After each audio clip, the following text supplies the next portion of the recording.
Welcome to the College Football Prop Show presented by LineStar. I'm Shannon Sommerville with your top college football player prop bets for week 6. Can't believe it's already week 6. I'm still licking my wounds from week 5, the Georgia Bulldogs' heartbreaking loss to Alabama, but what an instant classic that was. Our picks didn't do so hot last week, 1-3, but we've been doing well on the season. So our overall total this year is 13-7. So looking to pick some more winners for week 6. Of course, our picks are all available: Underdog Fantasy, Sleeper, Chalkboard, and Parlay Play. And if you don't have those apps, I highly recommend you download them, because if you use the promo code LineStar, you can get a nice deposit match. Plus, you'll also get 1 free month of LineStar, which is a great tool if you're playing DFS or prop betting. The tool I'm using for this show is called the Props AI tool, and that's on the LineStar app. And basically, it compares LineStar's projections to what's out there in all the different sports books. So it's a great tool to utilize, especially for props. When there's just so many, you can get kind of inundated with props. It can help you find the best edge in the market. So I highly recommend you guys checking that out. And I'm taping this a little bit early this week. So apologies for the remote setting. We've been having some internet issues at the studio. So we should be back in operation tomorrow for our NFL Pick'em week.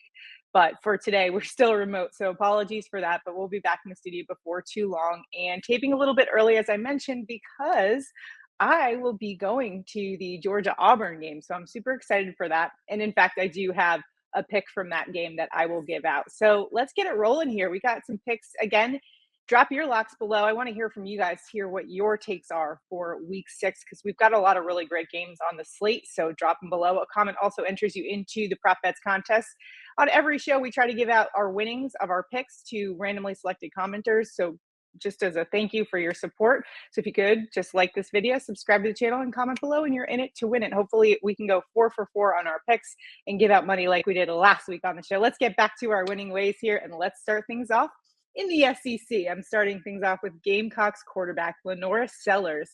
We're going under on his passing yards and rushing yards total, 212.5. Is what it's listed as now. LaNorris Sellers is averaging 179 total yards this season. He has been under this 212.5 mark all 3 games this season. And you add in the fact that he is coming off an ankle sprain.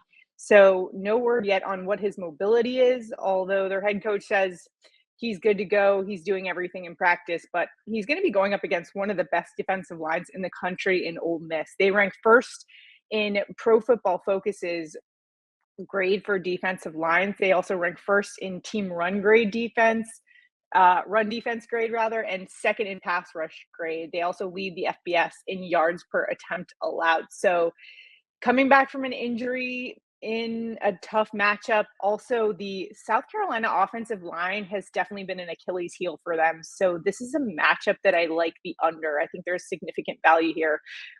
SC's offensive line, 60.9 PFF grade, ranks 99th among 134 FBS O-lines. And even though this game script right now, Ole Miss is 9.5 point favorites on the road. So even though SC's the underdogs, which could indicate a game script that calls for more of passing plays and being more aggressive on offense, I still don't think he gets there.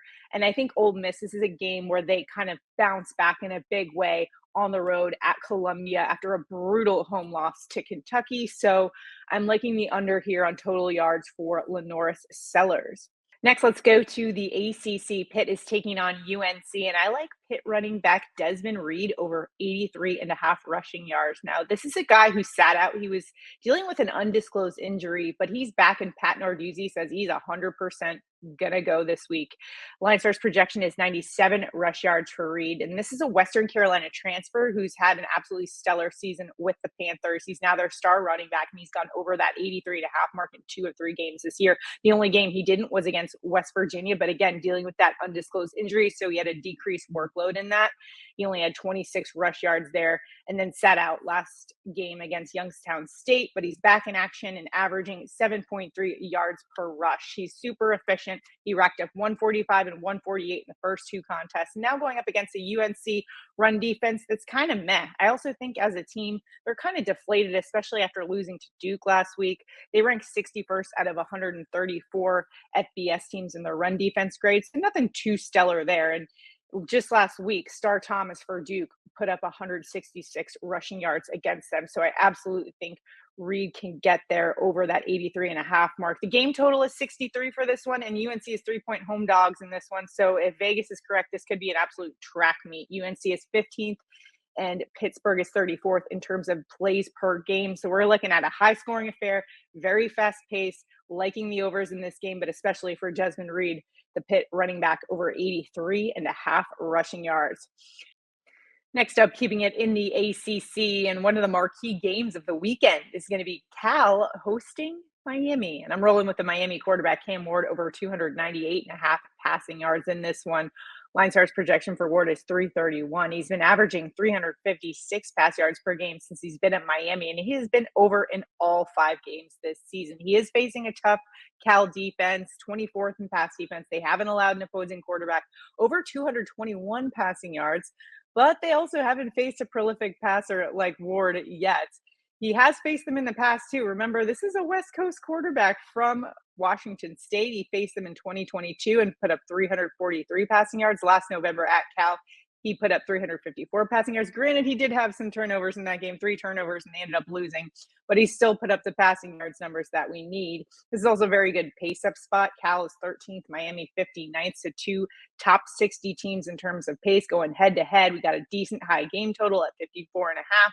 And Miami just 10.5 point road favorites in this one. I say just 10.5, even though it's more than a touchdown. That's still not super significant in terms of college football. Some of the spreads that we see on a weekly basis are like 24 for some of the big favorites. But I just love Cam Ward as a passing quarterback because he's pretty much fearless in the passing game. He does make those mistakes, as we saw against Virginia Tech, but he's not afraid to go out there and sling it, which is exactly what I expect him to do against this Cal team. And one of the quotes that I read when I was doing research for this show that sold me on the over here was after his Virginia Tech game, where he didn't have a great game, made some mistakes. He said, at the end of the day, you've got to live by the sword, die by the sword. That is my mindset every game. I'm a passer. That's what I'm good at doing. And I'm going to continue to distribute the ball to my playmakers out at receiver. We just have to limit the bad and keep on executing our base plays. That sold me on Cam Ward. He's going to be out there slinging it on the West Coast. Let's go Cam Ward, over 298.5 passing yards in this one. And lastly, for my top 4, to round it all out, I'm going to the Georgia-Auburn game, the game I will be in attendance for. And I'm actually fading the dogs a little bit here, but hear me out on this one. I'm going with Auburn quarterback Payton Thorne, over 13.5 rushing yards. LineStar's projection is 17.4. And this is a line that Thorne's been over in 3 of 4 games, averaging 31 rush yards per game. Now, one thing we do need to note when we're talking about rushing yard stats for quarterbacks is just keep in mind that when quarterbacks are sacked and lose yardage on that, that is counted against their rushing yards total. He was sacked 4 times last week, though, by Oklahoma, and still managed to produce 23 rushing yards. So something to keep in mind there. Plus, Georgia allowing 28 rushing yards per game to quarterback. This is where Georgia's defense can struggle against quarterbacks who can move, as we saw case in point last week versus Alabama. Last week, Jalen Milroe had 117 versus the Dogs. And even just last year, Payton Thorne had 92 rushing yards against UGA in the 27-20 loss to the Bulldogs. Brock Vandegrift just 2 weeks ago had 26 rushing yards against Georgia. And when we saw that Georgia-Alabama game, it made me a little bit nervous, their inability to tackle. And that's definitely been a struggle for the Bulldogs over the past few weeks. You saw it against Alabama. You saw it against Kentucky. In fact, 15 missed tackles over the last 2 weeks. And I think Alabama also exposed Georgia a little bit on the edge. So if Payton Thorne can show a little mobility, especially running it to the perimeter, I think that could create some problems for the Dogs. I hope the Georgia Bulldogs end up pulling out the win.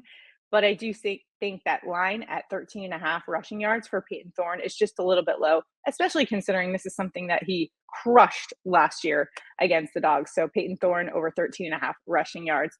And one more that I did want to throw in for you guys. Those are my top 4, but another one that jumped out to me a little bit in this matchup, not so much the matchup, but just in terms of the volume I believe he might get in this matchup. We're going to go another ACC matchup, big rivalry game as Clemson takes on Florida State. I'm looking at Florida State's running back, Lawrance Toafili, over 64 rushing yards, averaging 53.5 this season. So it's not even so much about the stats or the matchup. It's just the opportunity that I think he'll get in this matchup. Clemson opposing running backs have averaged 94 rush yards per game. I don't even think that's at all indicative. Clemson's actually a good defense, but they do give up rushing yards, and they have given up some rushing yards, especially in some garbage time situations. So I wouldn't read too much into that number. But what I will read into is the fact that DG Uiagalelei is out of this game, their quarterback, with a finger injury. So they're turning to redshirt freshman Brock Glenn. Now, Glenn is 0 for 4 in pass attempts this season. Okay, I know it's a small sample size, just 4 pass attempts, but he did get thrown in the mix last season in the ACC championship game. You may remember this scenario. They had to go this was their backup quarterback because Tade Rodemaker got hurt. So they started Brock Glenn versus Louisville in the championship game. FSU ended up winning, but Glenn only had 8 completions for 55 yards. Big reason why they won that game was because they leaned on Toafili for 10 carries for 118 rushing yards. He ended up being the ACC championship game MVP. So I think this is kind of a similar situation where they're going to Brock Glenn, so they're going to lean on the run game in this one. So I expect them to do that, even though Clemson's defense is actually better. I think that even the stats indicate. However, I like Toafili over 64.5 rushing yards, so that's my 5th pick there, but my top 4 still going to roll with LaNorris Sellers under 212.5 total yards, Desmond Reid over 83.5 rushing yards, Cam Ward over 298.5 passing yards, and Payton Thorne over 13.5 rushing yards. And I did want to just give you guys that Toafili over 64.5 rushing yards as sort of a little bonus pick for you guys. So those are my top picks for this week. Let me know what you think in the comments. If you've got any locks, again, drop them below. We're all trying to help each other out and beat the books this week. Try to cash in on some of these picks for week 6. In the meantime, get these picks in, and then I'm off to Georgia to see the Dogs play in person. So let me know again your picks in the comments, and we'll see you guys next week.